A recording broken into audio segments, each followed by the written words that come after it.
نعتیں اور تقریریں عوام الناس کو عقیدہ بھی دیتی ہیں اور ان کے ایمان کی مشعل کو اور ان کے ایمان کے صحیح راستے کو بھی انہیں دکھایا کرتی ہیں۔ اسی لیے یہاں سے جو بولا جائے اس کی ذمہ داری بہت ہی زیادہ بڑھ جاتی ہے۔ ایسے نہیں کہ چلتے پھرتے راستے میں جو کچھ بھی بول رہا ہے اسی طرح منبر رسول سے بھی بول جائے، شاعر بھی ہو کہ مقرر بھی ہو، ناپ تول کر بولنا ضروری ہے، اس لیے کہ یہ برسوں تک لوگوں کا عقیدہ بن جائے گا۔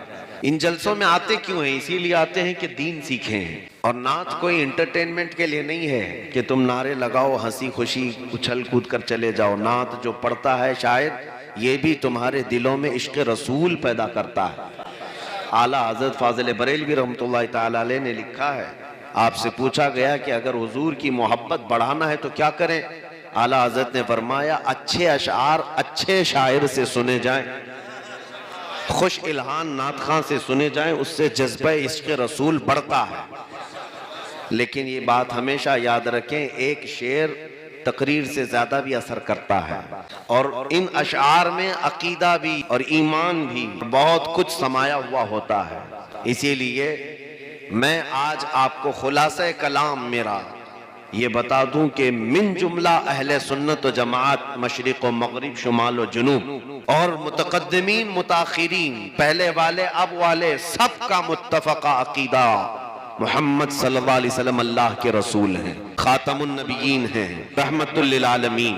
ان کے بعد افضل البشر بعد الانبیاء بالتحقیق، تمام نبیوں کے بعد سب سے افضل انسانوں میں حضرت ابوبکر صدیق کی ذات ہے۔ سیدنا ابوبکر صدیق رضی اللہ تعالیٰ عنہ کی ذات افضل البشر بعد الانبیاء بالتحقیق، یہ جملہ اہل سنت و جماعت کا متفقہ عقیدہ ہے۔ پھر سیدنا عمر ابن خطاب، سیدنا عثمان ابن عفان، پھر حیدر کرار رضوان اللہ علیہم اجمعین، یہ خلفائے راشدین جن کے متعلق میرے آقا نے فرمایا علیکم بسنتی وسنت الخلفاء الراشدین، اے لوگو تم پر میری سنت اور میرے خلفائے راشدین کی سنت پر عمل کرنا لازم ہے۔ یہ خلفائے راشدین ہمارے لیے شریعت کے مشعل ہیں، وہ تارے ہیں ہدایت کے، اور انہی کو دیکھ کر ہم اپنی زندگی کو اور اپنے دستور حیات کو طے کیا کرتے ہیں۔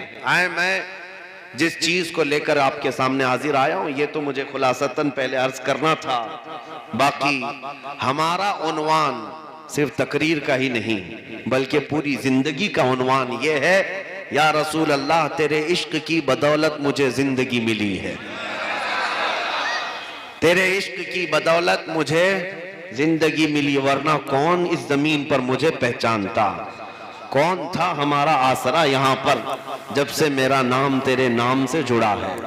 یا رسول کریم صلی اللہ تعالیٰ علیہ وسلم دنیا اپنے آنکھوں پر بٹھائے رکھتی ہے، تیرے عشق کی بدولت مجھے زندگی ملی ہے، میری بات بن گئی ہے تیری بات کرتے کرتے، میری بات بن گئی ہے تیری بات کرتے کرتے۔